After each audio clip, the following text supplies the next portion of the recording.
Hello, welcome to Doctors and Coaches Corner. My name's Cindy, and you'll have to guess, am I the doctor or the coach? And I'd like to introduce you to Brett, and you'll have to decide whether he's the doctor or the coach. So after we've given you a second to think that over, I'll let you know I'm the doctor and he's the coach. Because if I were the coach, life would not go well. What, Brett? Are you saying you're smarter than me as the Nope, doctor? I'm saying that I am not a coach. I'm saying it's easier to claim being the doctor than it is to be a coach. Because being a coach takes a lot of not only stamina, but true understanding of human beings, right? Because what you're trying to do is coach other people to be the very best version of themselves. And that's one of the things that you do very well. So welcome to this. This is an opportunity for you to ask questions if you've tuned in. And if not, we've got some questions that others have asked us in the past, and we'll be happy to share those with you. And then our responses, and you'll discover that our responses will have similarities and great differences because we both look at the world in different ways. And part of that is because of our experience. Part of it's because of age.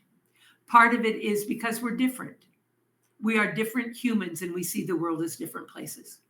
So thank you so much for joining us. One of the things we all agree on is that time is the great leveler. We all only have 24 hours a day. And if you choose to spend some time with us, we greatly appreciate it because we know that you can't get back this 10 minutes, 15 minutes, hour.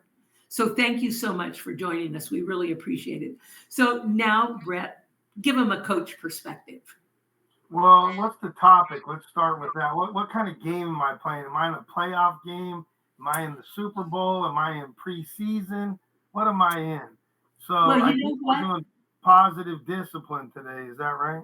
Yes. And I think that that's a critical topic, right? I think too often, there's a difference between a reaction and a response. And I think that sometimes we react and that ends up being a punishment. Yeah. And other times we respond and it's discipline. So yeah, that's what we're going to talk about today. So do you have thoughts around that topic? Yeah, I mean, the same thing I always say, prevention versus intervention. We created that Nifty 9 course with Consult for Kids a long time ago. And I think the fourth or fifth one in is positive discipline. But prior to that, it's behavior guidance. And I never had discipline problems because I would guide their behavior. Even if that was what I would, classify as a timeout, a lot of teachers back in the day, 20, 30 years ago would say, oh, that's discipline. I'm like, no, I'm just giving them a chance to reflect on what they might do differently in the future. So I'm not a big punishment guy. Like I said, for me, I didn't have to do a lot of discipline at all, but I know enough about it, hopefully to help others. Can you talk a little bit more about this whole notion of prevention? Because I think that's so critical. I think too often we don't even consider that, right? We get right in the middle of something and go, rather than trying to prevent. So can you talk about some prevention strategies before we get to this discipline conversation? Yeah, so as you well know, you and I have created a lot of formulas, models, cycles, you name it, we've created it. Hundreds of these things, what we call plug-in mechanisms, or what I call mainstay mechanisms or mechanics. And one of those is this accountability formula. And so if you look at, if you were to draw this out on a whiteboard or the old school chalkboard, that would make my allergies sneeze all over the place. But you put a CE, right? And then at the top of that, you would put an M, and then over to the right side, opposite of the CE, you'd put an ER, and then down below, you'd have an A. And so I write this on the board, whether I'm training 1,000 people or whether I'm training 2 people, and I have them guess. And so the CE, they give you all kinds of, continuing education and all kinds of crazy stuff. And we used to have it as just an E, right? It was only an E, and it's for expectation. And we said, wait a minute, we better clean that up, and we better call it a CE, which is clear expectations, right? And then what we say is on the top end, you're going to monitor, and then we have them guess on the ER, and they say emergency room and all the different things that they say. And I say, no, that's for the end result. And then down below, because it's like a diamond, like a baseball field, down below we have the A, and we bold it, we underline it, we put quotes around it, we highlight it. And I said, if you understand this formula, then you understand 50% of all human beings. Because if you're able to help them to set their own clear expectations, and then you tell them that, hey, you guys need to monitor your end results. And if you choose to not hold yourself accountable, then we'll do that for you. Right. And so what happens is that prior to that, what we do is as the doctor and coach, we play what we call king and queen of the world. It is my mom or the doctor's favorite game in the whole wide world. And so what we'll do, let's say it was a kid that was needing to go to kindergarten. And so I will identify all of the things as playing king of the world of all the things that they're going to need to do. But then I'll ask them the question, or I'll state the objective. Hey, you need to get to kindergarten. What are some things that you think are important to be able to get there? And they say, well, I need to kiss my mom. I need to pack my backpack. I need to brush my teeth. I need, whatever they say. And so if I think there's something critical that they've missed in my playing king and queen of the world, I won't jump right in and just say, well, what about this? Because that blows everything. Remember, we're trying to give them full responsibility so that when it comes to accountability, they have to look in the mirror, not at anybody else. So I'll play what I call, oh man, those are great. I'm trying to think if there's anything else. And I'll kind of, play the actor role, and I'll go, oh, what about? And they're like, oh, that's a good one. Right. And then we won't get into the gradual release of, and learning theory right now. But if we do that, and then we ask them the question, then everything's put back on them. I'm not a zookeeper. I don't want their monkeys. I'm not going to be their Siamese twin. I'm not going to be joined at their hip for the next year, 2 years, seconds even. So I want to put everything back on them when it comes to discipline and or, before that, what I would call behavior guidance. I know that's long-winded, but that's what I would say. No, I think that that's so important, and there's structure to that, right? And sometimes people will say, oh, I hate it, don't hold me accountable, or accountability is a bad word. And I think what happens is this: if I don't hold you accountable, it means I've given up on you. I don't care about you. You're not worth my time. So accountability is really helping people become the best version of themselves. And I think that that's why prevention is so important, because that sets it up so that they're more likely to make good choices. Yeah, and not only that, I want to say something else about accountability. People look at accountability as being negative. That's not true. You need to be accountable for the great things that you do as well. So as you know, we have what we call our diagnostics, and we say, hey, likes, something that you like, how are you going to celebrate? If there's something that you dislike or a challenge, then how will you pivot or adjust, right? And then the third one is you're undecided. Then we say, keep questioning it until it becomes a like or a dislike, because you know what to do with those when you turn it into that black and white. So a lot of times when people hear this word accountability, it's like trick or treat, like, oh my goodness, there's Freddy Krueger in front of us. And I'm like, no, dude, it goes both ways. It's a positive thing, and it can be not negative, but it can be something that you want to twist or turn or pivot or adjust, so to speak, as well. I really like the idea of celebrating too. And, we don't celebrate nearly enough. Yeah, these guys on Sunday getting paid $50 million a year, and they celebrate like nobody's business, right? They're doing all kinds of crazy stuff. And I'm like, why can't we do that? We do great things as educators, or what we call child champions, anybody that works with kids. The kids do great things, amazing stuff. You and I've seen, we're like, did that 5-year-old just do that? And we're like, woo, right? And why are we not celebrating? And not just us saying high five to them, but what about when they're by themselves and they do something great? They pick up that piece of trash when nobody's, looking or whatever, then they need to celebrate themselves as well. Absolutely. I hope that resonates with people, because I think it sets a foundation that's best for kids, and it's best for adults, because you don't have to focus, right? And you can focus on the positive. And I think that's important. So now that we've digressed, although I think that it does fit into this whole notion of positive discipline. Robert, are there any questions that anybody has asked, or that you want to pick from the list that we've accumulated from other people when we've talked with them? Yes, I have questions from the list. My first question would be, what is the difference between discipline and punishment? Okay, Brett, do you want to take that, or do you want me to start? No, go ahead, doctor. I will acquiesce to you. All right. So punishment is what you do in the moment to strike back. I don't know how else to say that. So if it's discipline, we believe that every behavior is a choice. And choice happens in that space between the event and when you do something. So, for instance, if I were to come up to you and I would clap my hands like that, I might startle you. And because that is a physical reaction, you can't stop that. But the second you've had that physical reaction, you can choose to do many different things. And the more space you put between those things, between what happened and the end result, is where you make choice. So in discipline, it is important that the child or an adult knows what they're choosing.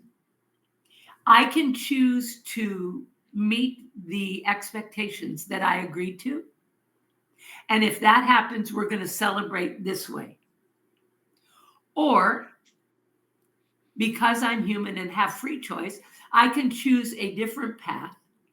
But if I choose that, if I choose to not keep the agreement, then I am also choosing what's in that path.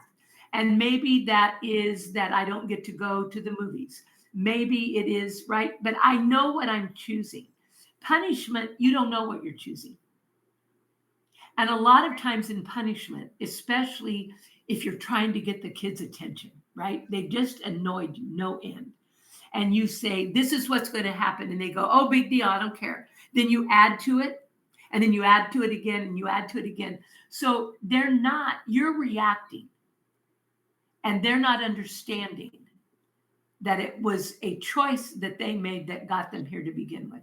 So discipline is about letting kids know what some of the alternatives are, talking with them about that, helping them to understand that they could have made different choices and they would get different results. Whereas punishment is much more about the person who feels they've been wronged, that they don't like it, and so they want to strike back. So that's kind of what I would say is the difference. You want to add to that, Brett? I mean, there's not tons to add. It's kind of what I was already talking about before the first question came out. Prevention versus intervention. I don't think that it's our job to discipline or to punish either one, right? It's our job to teach them to be disciplined, which means that they will be preventative. I don't know if that's a word. I make stuff up sometimes, but that they will prevent these things from happening, so to speak. But in the end, whose monkey is it? It has to be their monkey. It can't be our monkey. So if I'm disciplining a child, it's me. It's me. It's on me. The monkey's on me. I'm a zookeeper. And that's not where it should be at. So I think what we have to do is to guide them through helping them to set their own clear expectations, helping them to monitor their end results, and then holding themselves accountable. And hopefully the last resort that they would punish themselves, right? Because we all maybe need punishment from time to time, but that's not going to be me punishing you. I'll punish myself. You know what? I don't get to watch TV tonight because I didn't do ABC, right? That'll be my punishment, so to speak. But if I'm learning to do this accountability formula correctly on a regular basis, cyclically over and over and over again, guess what? I'm not going to be in that position very often to have to intervene. Awesome. Thank you so much. Appreciate that. Robert, is there another question that somebody might like to have asked and answered? Thank you for the response. Yes. So the next question would be, how can I set clear and fair boundaries? Mm, that's you know, that's part of prevention too, right? Is to set where the boundaries are, and I think, you know, when you play football, and I don't know a lot about it, but I know that there's a football field. You know, if you go out of bounds, the play's over, right? It has boundaries, and they're very clear. When you play baseball, those boundaries are clear. When you read a book, the boundaries are clear. It starts on page one, it ends at the last page. You either read all the materials. So I think that boundaries, we shouldn't be shying away from them. But as we mature and grow, so for instance, as a child, I might read a 20-page book, and I'm going to push those boundaries as I get older, and that's okay. But setting boundaries, I think you co-create those. I think they need to be boundaries that make sense to everybody. And certainly, I've often thought about this. When kindergartners walk outside for recess, it might be totally appropriate to say, hold the hand of your partner as you walk outside, because that's the boundary they need, to be with a partner and holding their hand. And it might be a girl with a boy, or a girl with a girl, or a boy with a boy, right? It doesn't matter. But when you're working with middle school students and you tell them to walk out hand in hand, that's not a good plan, right? Because the boundaries are different for them, because they are different. So I think it's important to understand that there are boundaries around us always, but we need to know what they are, and we need to know how to stretch them out as we get older, so that we can still remain safe and secure, but we can always be pushing against those. So that's what I think about boundaries. How about you, Brett? That's pretty good response, Dr. CynDee Zandes. Uh, yeah, I look at it like what I call the kid in the candy store, right? You don't walk in with a young kid, speaking of the younger kids, and go, okay, go anywhere you want in the candy store. So you set boundaries. And so if they're very young, you would say, do you want the chocolate with nuts or without nuts, right? And then as they get to that middle school age, you could say, hey, you get this aisle. So there's 40 aisles in here. You can choose out of this one aisle. And then what can happen is that as they get older into high school, you can say, hey, you have these 10 aisles that you get to choose from. And then as an adult, right, because you're teaching them the whole time, how do you read the aisle? How do you look up and see what's there? What's, the sour gummy. I don't know. I don't eat that stuff, but sour gummies or whatever, the worms or whatever they call that stuff nowadays, versus chocolate versus an Abba Zaba, which probably tells my age a little bit, but whatever those things are, and then people can go in and the boundaries get bigger, just like you said, so to speak, right? And so I like the way that you framed all that, but that's just the touch point that I would use, is the kid in the candy store. We're not just letting them go in there, and it's not a buffet, unless you're older, and I guess then you can make your own decisions, but we want to just give them manageable decisions as they continue to grow. Absolutely. Oh, I like that concept of manageable decisions. Right? I like the concept of eating the candy bar right now. Exactly. Yeah. But I think that manageable, you have to know your audience. You have to know what's manageable for a child. And if you start working with them when they're little, and I mean like really little, like maybe 2, and you start building that with them, you will discover that their capacity to make choices becomes quite big when they're quite young. That's right. Because what you've done is you've constantly pushed the boundaries, you've stretched them, and you've allowed them to stretch. So I think I really like that whole notion. Well, I'm glad you brought that up, because I was going to say that as well. It's not necessarily chronological age, right? It's maturity levels too. And so I think that's one thing that we've done is that maybe is not the greatest thing in the world, is that we group kids based off of age, and yet their developmental levels are so vastly different. And yet I get the social aspect and the safety aspect of clumping more age, like, similar age groups. But I think there's also things that, that we probably did back in the day with the single room classroom, so to speak, that were probably pretty good. Absolutely. Absolutely. And you're right. We try to educate kids in batches, right? And we batch you by your birth date. Yeah. And for some kids, you're pushing them too hard. And for other kids, you're hanging on to them and pulling them back. There you go. So yeah, I agree with that. Okay, so let's move on, Robert. What do you think? What's next? Okay. My next question would be, how do I teach accountability to youth? Well, I'm going to push that back to Brett because I think he did a great job of already explaining that whole accountability model. And I think that that's how you teach it, exactly like he said. Yeah, and I think it's a two-way street, right? So let's get into the gradual release of responsibility. So we've created all these things over the last 30, 35 years. And I'm not sure if this was Harvard or it was some, very smart school that created this.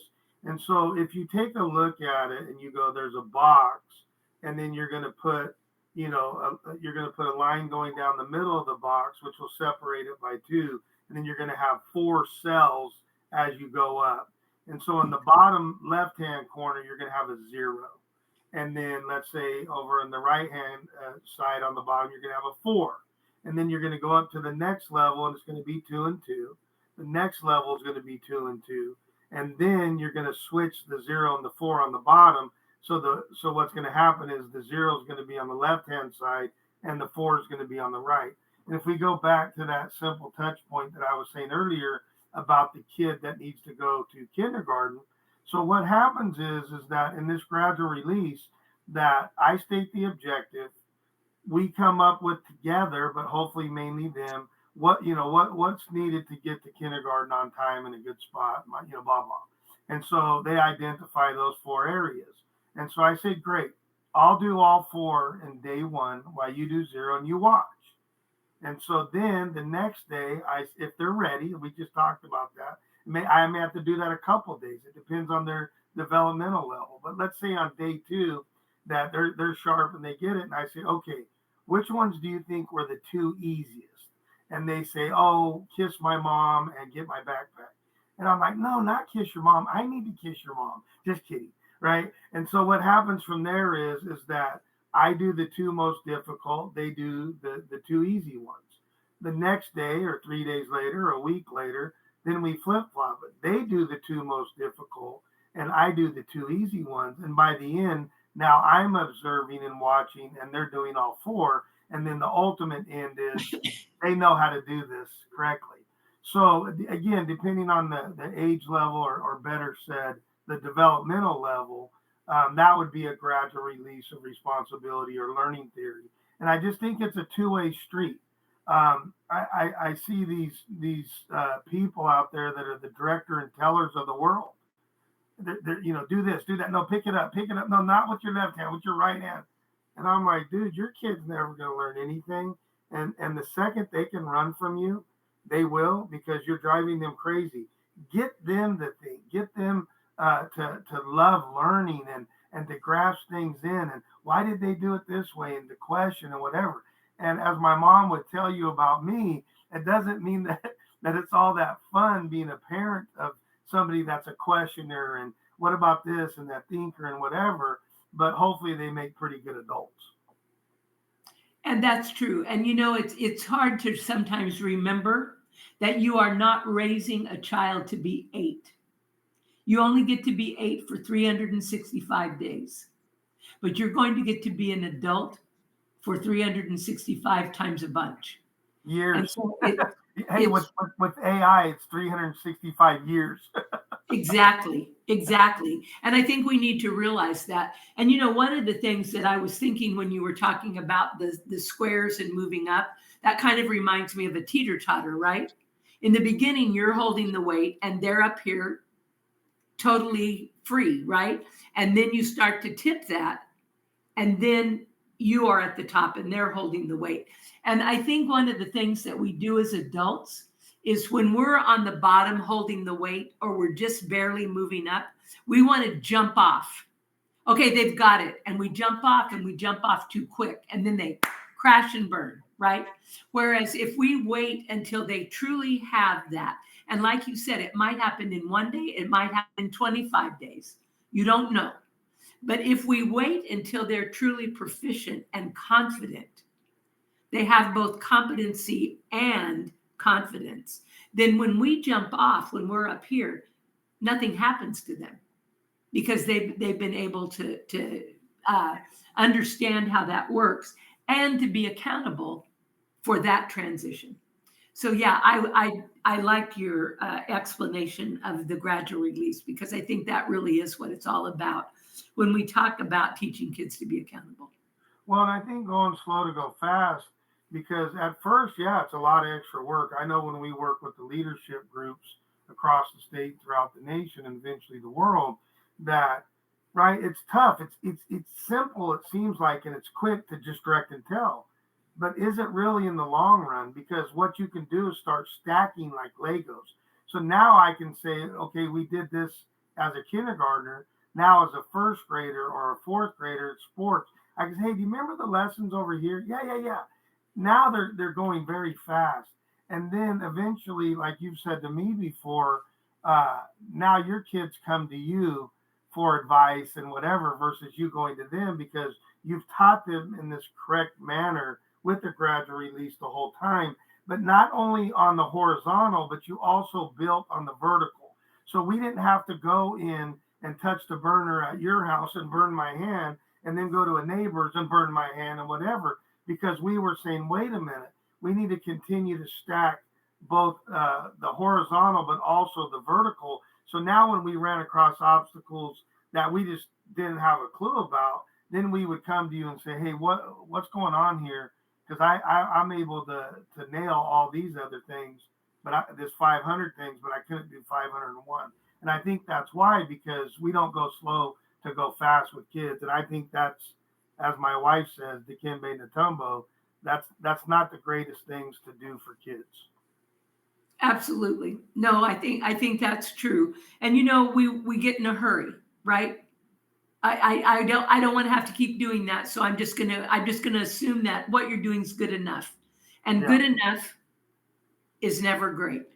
Yeah, I call it the Walmart drag, right? You see the mom that's dragging their child because they got little itty bitty legs and feet, and the mom or the dad has these long legs, and they're walking their normal speed, which is way too fast for the kid, and so they're pulling them. I used to say Kmart, but nobody knows what Kmart is anymore. But they're pulling them across Walmart or Target, so to speak. It's like, slow down, find out where they're at, so to speak, meet them at their level, and then eventually they'll be able to walk at your speed. Absolutely. No, absolutely. And like I said, it's just not easy to go slow, is it? Because we get in a hurry, and we'd like for it to happen zippy quick. Yeah. For sure. So hopefully, Robert, that answered your question about accountability. And it's a process. It's not a single action. It takes time, and it takes consistency, and it takes being there and supporting them as they learn to grow and become. And so we've never done the Walmart thing with Robert. We don't throw him into the deep end with technology and say, figure out these 500 things ever. So sometimes we need to practice what we preach, right, Robert? He's not laughing. He's like, no comment. No comment. But all right. How about another question? Yes. My next question would be, what is the role of empathy in a positive discipline? Wow, that's a great one. I think empathy is one of the most important character qualities we can develop. Empathy is understanding how the other person's feeling. It's truly walking in their shoes. It's understanding on a deep core level. It's not sympathy. Sympathy is where I'm sorry, and I am sorry that happened to you. But empathy is when I'm feeling what you're feeling, but I'm also not trying to fix you. I'm trying to stay with you where you are at this moment and help you find your way out. Because my way out of something may not be your way. Your way may be easy, zippy, quick for you, but it wouldn't work at all for me because of who I am. And I think that when we talk about that role of empathy in discipline, it's truly understanding what the other person's going through. What's their mindset? How do they see the world? What's going on in their mind? Why are they making the choices they're making? Are they making the choices because that's the only thing they've ever seen demonstrated for them? I was talking with a group of people today, and we were talking about Mia.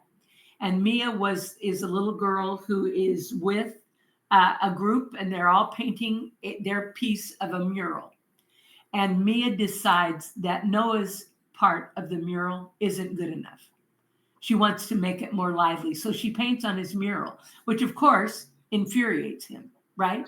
And her point is, well, I was just trying to help.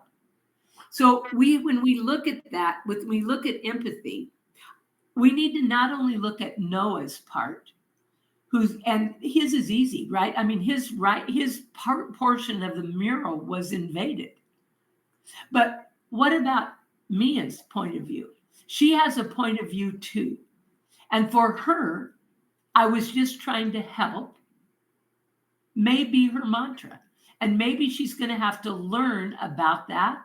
But if we don't understand that she has a perspective and he has a perspective, it's trying to get them together so they can understand each other's perspective and then see if they can find common ground.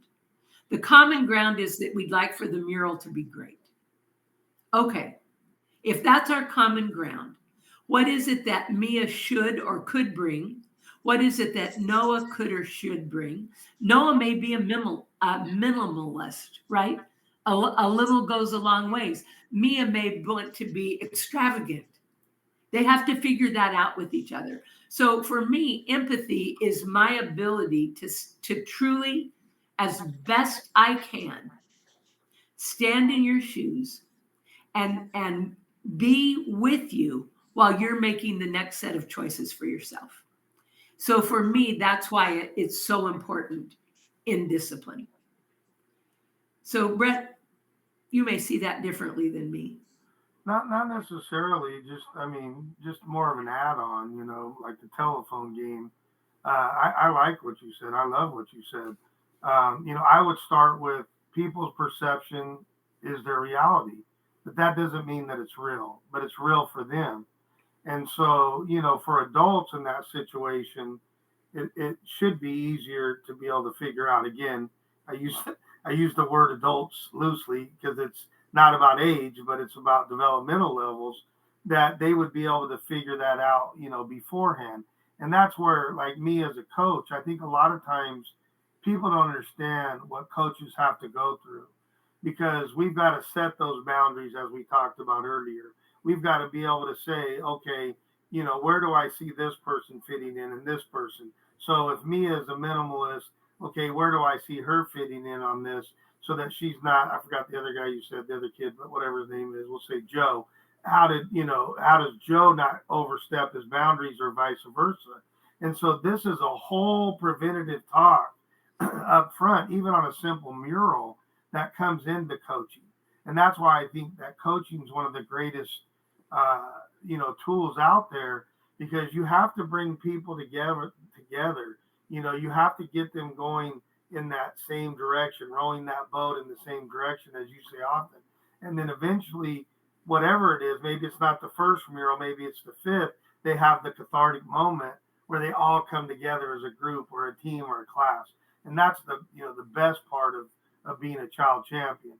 So that's the first thing I would say is, look, people's perception, that is their reality, but that doesn't mean that it's always real. And so I like what you said about getting them to come to common ground. And you have a great saying on that, right? That compromise is two people getting what they both don't want, and consensus is coming together on some common ground. So that would be the first thing. The second thing is, Susan and I have been watching this program. I don't know if it's on Peacock streaming or something. It's called Brilliant Minds. And this doctor has to empathize, basically almost whatever the patient's having, he has to go there. So in one episode, the patient was on some, like, I forget what they call them. It's the kind of the new drug, but hypo, I don't know what they are. I don't know anything about drugs too much, but anyway, whatever it was. So he went and took those to see what the patient was going through, and he's in there dancing, and they're coming at him 100 miles per hour and all this stuff. But then he was able to see it from their standpoint, which to me is the highest part of empathy.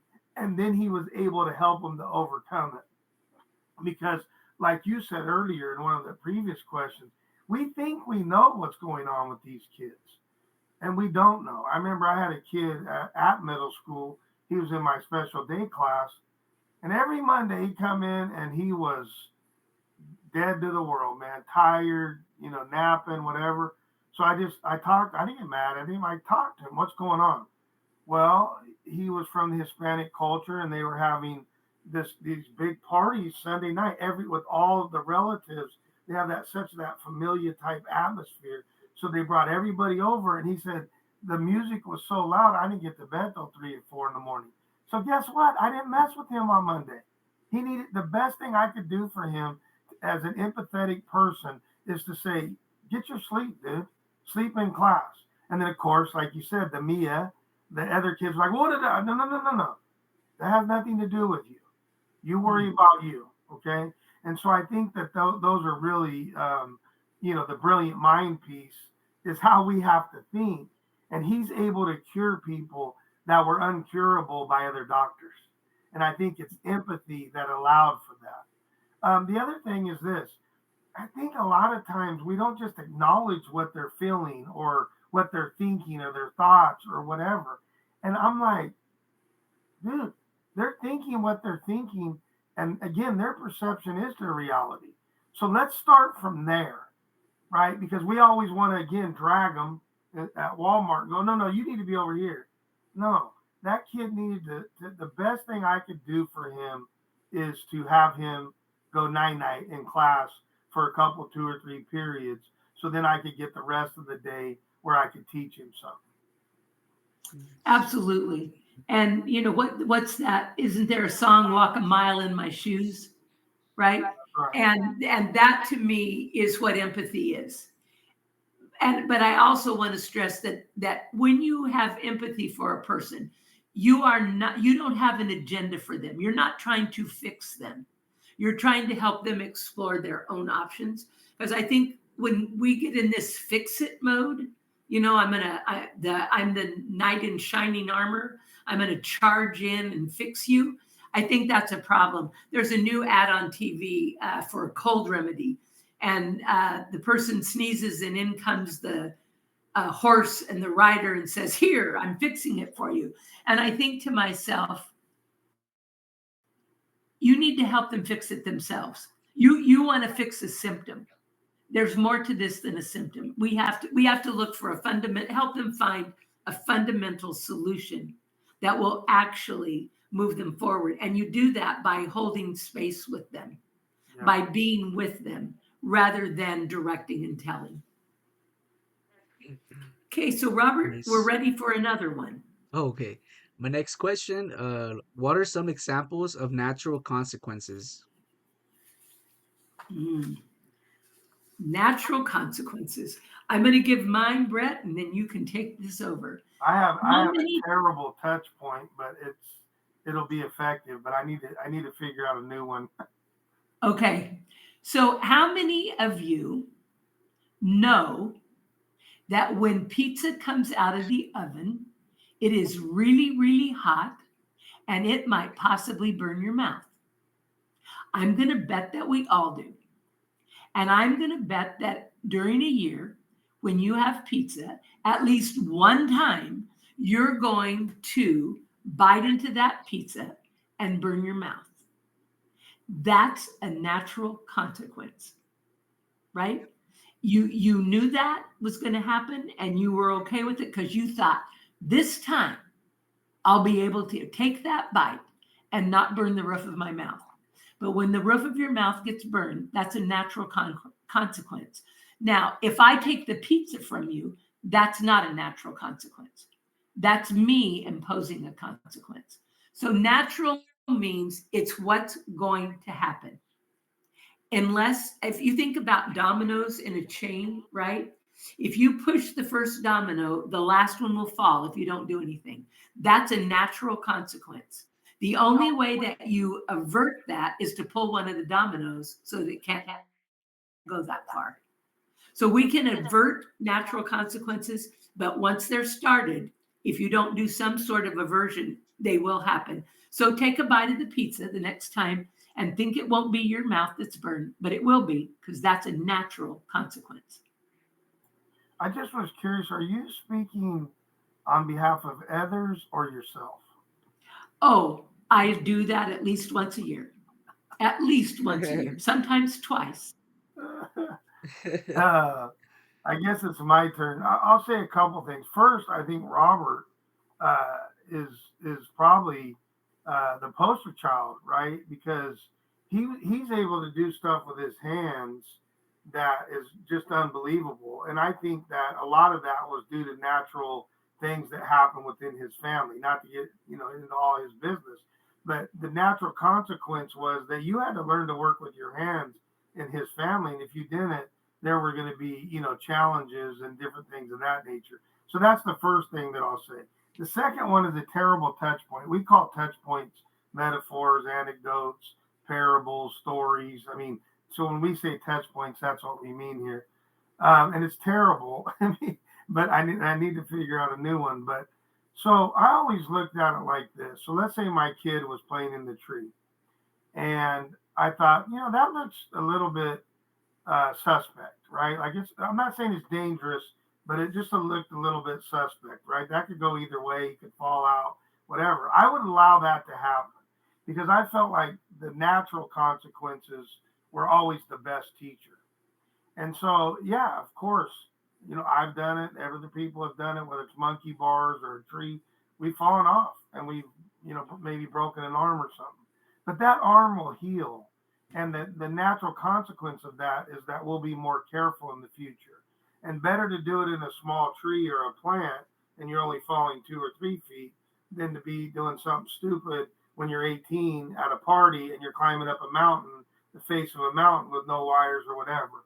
So I always think that's a good thing.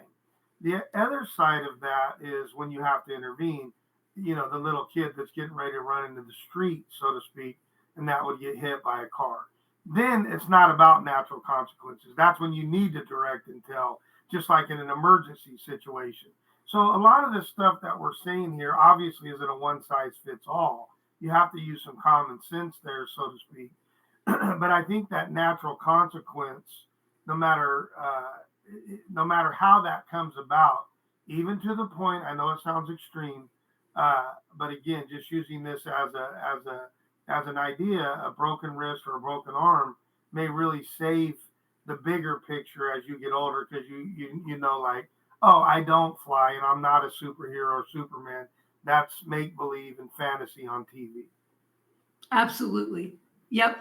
Nice. And like you said, if it's going to be a terrible consequence, like being killed or run over or whatever, obviously you're going to stop that, right?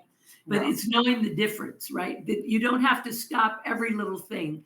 It's okay if they get dirty. It's okay if things happen, right? That weren't exactly the way you wanted it, because that's how you learn. Yeah. And I can remember, oh, go ahead. Oh, I was going to say, and I like it too because the monkey's on them. So, like, if Right. you're directing and telling them what to do and they follow the tree, it's your fault, right? And they're going to blame you. And it's like, no, no, no, no. Everything that you do is your responsibility, going back to the accountability formula. So you can see how these things really start to stack together over time for the big picture. Because what we want, and I know you have a good story, but I'll tell a good story of one of my own kids. They weren't big drinkers, and if they ever drink, just like you told us, it's not good to drink. You shouldn't be drinking, but you may never ever get into a car. That's the direct and tell. And so what happened? Well, I didn't drink much because that wasn't my thing. But if I ever did and I couldn't stay where I was supposed to be at, I would call you and you said you'd pick me up, no questions asked. And I, and I believed you on that. And that's so important because one of my good buddies was what I call the caged animal. His parents weren't like you. Do this, do that, this way. That I'm like, oh my gosh, like And so he wound up having a lot of issues because once he got out of the realm of where they were at, he was that caged animal that just did all kinds of crazy stuff, so to speak. So sorry, I know you were going to tell a story too, but I want to throw that in there. Yeah, no, I appreciate that. And, I think that I can remember as a kid, we lived on a farm and my dad had a green Chevy pickup and he only drove slow, right? I mean, he was not a racing driver. He might drive 5 to 10 miles an hour. And sometimes I would just get so impatient because I'd want him to hurry up and get there. And he told me, he said, I said, I'm just going to jump off the back of the truck. And he said to me, you might want to think that over because there are consequences that could happen. And I thought, no, I'm on the very back of the truck. What could happen? So I jumped off. And what happened is that I fell. And you know how you get the air knocked out of you and you can hardly breathe? So I didn't get run over by the truck because I was at the very back. But what did happen, I can promise you, I never jumped off the moving truck again. Right? But I had to learn natural consequence. That was a heck of a natural consequence for you. That's right. And it was like, and he said, you don't want to do that. You want to think about that. And I thought, what does he know? All he does is drive slow. So I think that a lot of times, now, fortunately, he knew that if I were at the very back of the truck, I wasn't going to be at risk. But I think that, we just think we know better than we do. And so what you want is the natural consequence that makes not a huge dent in them, but it helps them to understand that there are certain things that you really don't want to have happen to you. So I think that too often what we do is we impose consequences that have zero to do with the action itself. Yeah. So what's the next question there, Roberto? Okay. Roberto Duran. The next question is, how can I help youth understand the impact of their actions? Oh, I've got this one, Gma, first. Watch Crash 4 times a year, right? So there's a movie out, I think it's called Crash. I don't know who's in it, but it what it does is it silos 4 different scenes in the movie, but at the end, they're all related. And so, like in one of the scenes, the I think it was the police officer or something, I can't remember who it was, but was really mean to this couple. And this couple was the one that wound up like either saving him or his kid in the end, right? So I know they say 6 degrees. I don't like sixes, so I say 7 degrees of separation, right? And so, and I know there's been other people, and I've said this, they go, oh yeah, or this movie or this whatever, right? Like everything that we do is going to affect somebody in a positive or a negative way.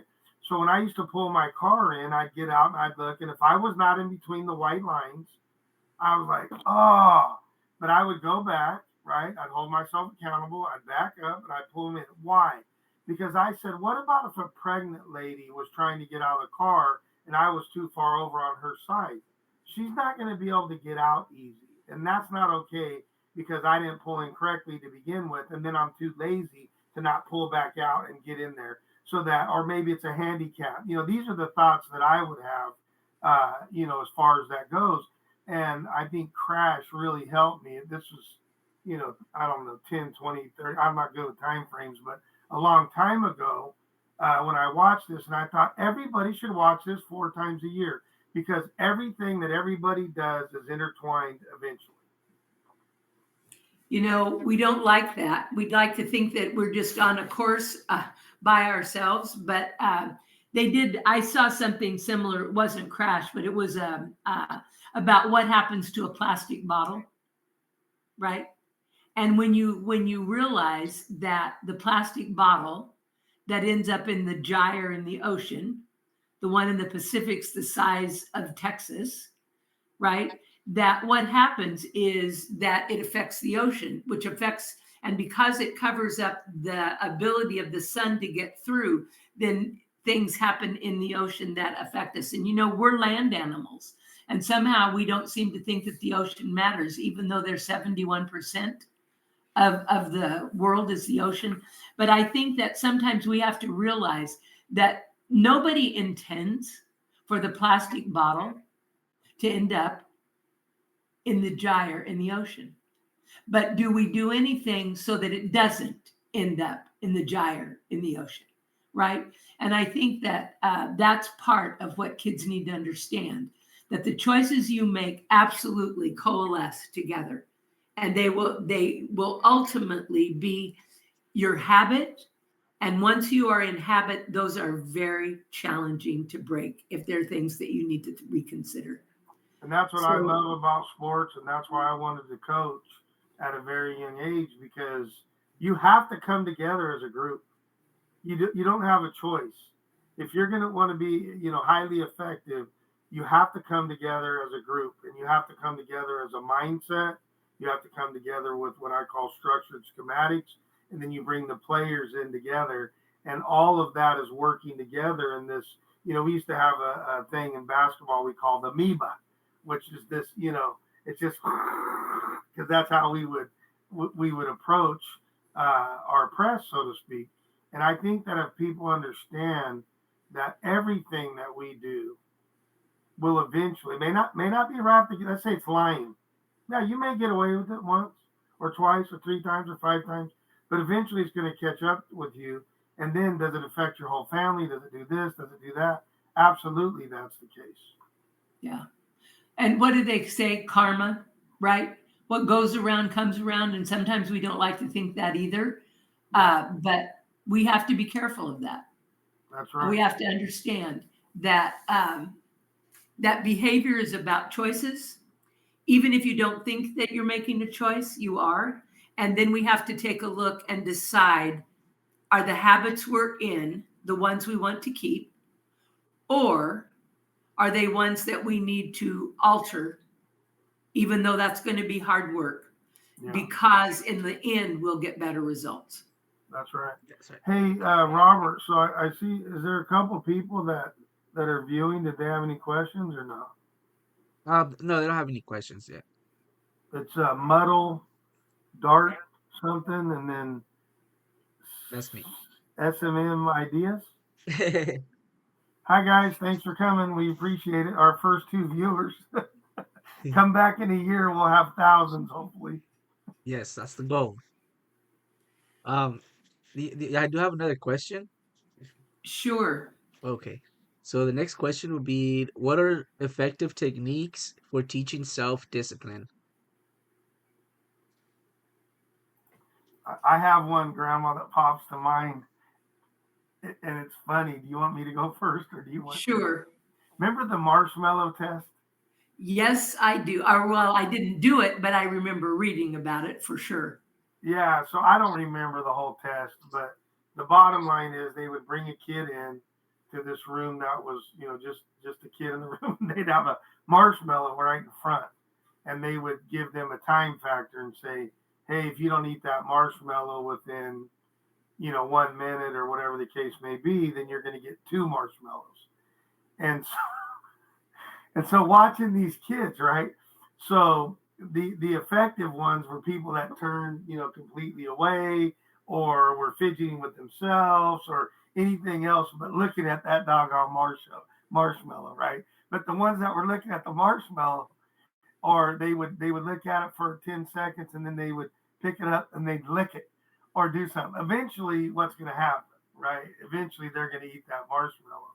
So I think the marshmallow test is really good, and to be able to explain to them, hey, delayed gratification is a good thing, and here's, in the end, to have that discipline we talked about earlier, to hold yourself accountable, to do all those things.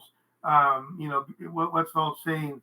Great things to come to those who wait, right? And I think that's a really big deal on that question. Is we need to think about the marshmallow test and be able to help kids to understand that.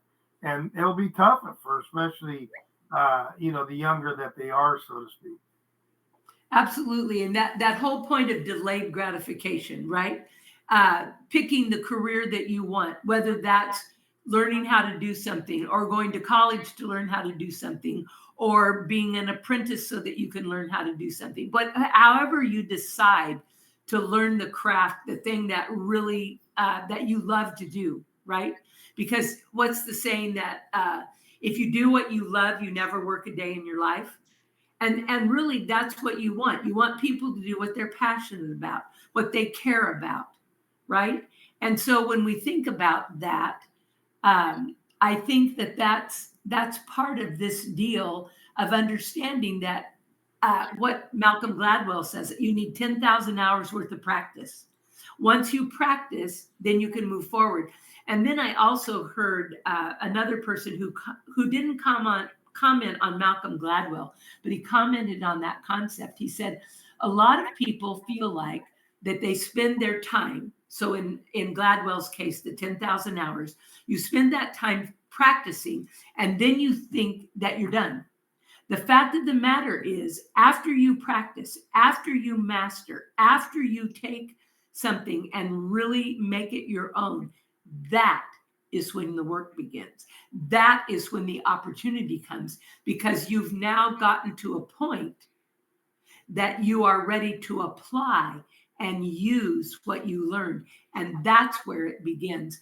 And a lot of times I think that we help kids think that it's got to be immediate. I have to have something right back right now. And the fact of the matter is, you have to work hard to master something. And then can be the fun and the joy, as well as the advancement of that. So for me, that's what that really talks about. Nice. Yeah, that's what's impressive about doctors or dentists or attorneys, even teachers, because, you've got to wait 5 years, just to be able to kind of get into the mix, so to speak. And then, it's all the other things that come with it. And so obviously they learned the marshmallow lesson early. For sure. For sure. So Robert, I think we probably have time for maybe a half of one more question. Okay. Yeah, Robert, you're not eating marshmallows right now, are you? No. So the next question is, how do I ensure consistency in applying positive discipline? I think with consistency, I think Brett talked earlier about playing king or queen of the world. So what is it you want? What is your goal?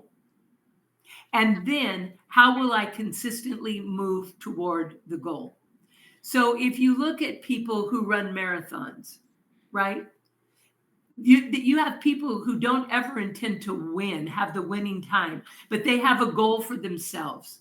This is what I'm going to do. And I think that that's how you become consistent.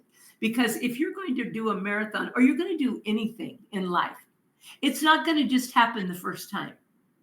So you're going to have to work at that, and you're going to have to stick to it.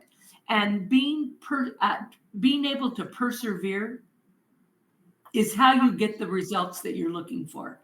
And you have to develop that habit of mind early on, that it's not going to be easy all the time, but I can do it. they did a recent study, and this is sad news, but what they discovered, that the ability to stick to something, to be consistent, to be working at it, is probably, well, if they looked at all of the children around the world, young people in the United States are much more likely to give up than in other places in the world.